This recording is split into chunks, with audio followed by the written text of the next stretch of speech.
Hi, welcome to the 13th short video in our series of 14 short videos introducing you to satellite Earth observation. Now, in this one we're going to use Earth Blox to look at some of the templates that we provide. Okay, so if you're in this interface with the map and the toolbox in the workspace, go and click on the Earth Blox logo up in the top left. And you will perhaps recognize this because as you log in, that'll probably have brought you to this page. But what we want to look at is at the top with the getting started is we're going to go to see all template projects. And we're going to choose one of these templates. These are projects that use a number of different workflows that we've already built for you to do a number of different things, including classification. There's fire risk. There's project risk assessments for NBS. There's calculating forest biomass in different ways, in different contexts, or looking at project additionality and other types of risk. Now, I thought the one that I would look at is this fire risk one because it introduces a number of things. Now you'll notice there's two workflows here and there's a number of blocks that we haven't covered in this short 14 episode video introduction. So we've looked at the masking out the masking block, which we looked at in the last lesson. We've also looked at the aggregating the images in time. We've looked at the data sets and the area of interests in the map, the selecting the time period.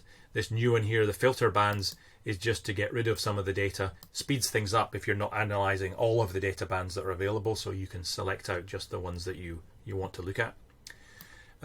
There's also we've looked at the map layer. A new one here is the classify images using thresholds.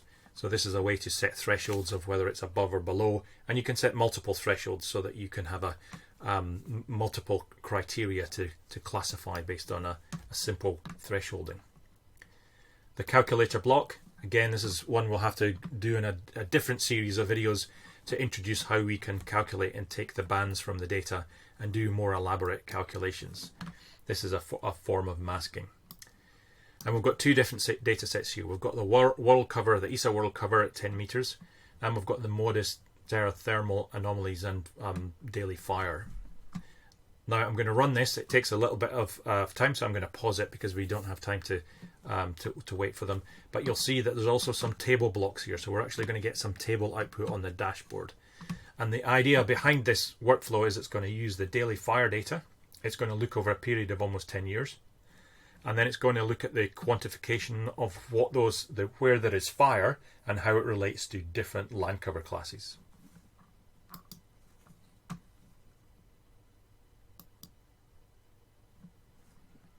So here we are with the data coming out here. It might have taken a bit longer for you processing because of course I've skipped a little bit to keep these videos short. But that's because it has been analyzing a huge amount of data, so 10 years of fire data here, and what it's been able to generate. We've got the land cover map here, see a lot of the area is forest, and we've also got the time series of the fire data. So if I get that running, we'll be able to look at that in a little bit more detail.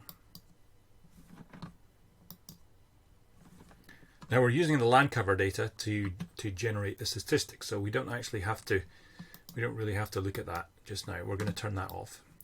And I'm going to just move my picture out of the way, and I'm going to put this satellite as the backdrop here. Because what we're interested in is looking at the fires over this period of time. And what we'll see is that these patches of fire that come up every year, and then there's a huge area of fire that appears in 2020. It's very significant. And the importance here and what we're looking at in our dashboard, so up in the top right we can click on our dashboard, and then we can look at a bit more of the statistics to do with where that fire actually occurred. So here we get the area in hectares within the area of interest for the different years and for the different land cover classes and what area of forest. So you can see the one in 2020, so the 32,000 hectares that were fire was virtually all in the areas that are classed as trees.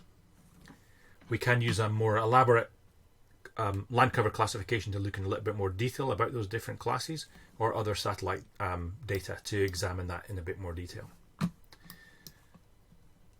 The reason that I wanted to show you this this template is, first of all, just so that you understand, you can delve into these templates and you can tinker with them. You can't break them. You can't modify the templates. They're yours to play about with and move. You can modify and change them and change the parameters, go to different areas, and look at different parts of the world with these templates. But it's this as an example of how you can elaborate and expand the this process of putting these blocks together. Now, in the next video, I'm going to give you a little task to do. So I look forward to seeing you in that one.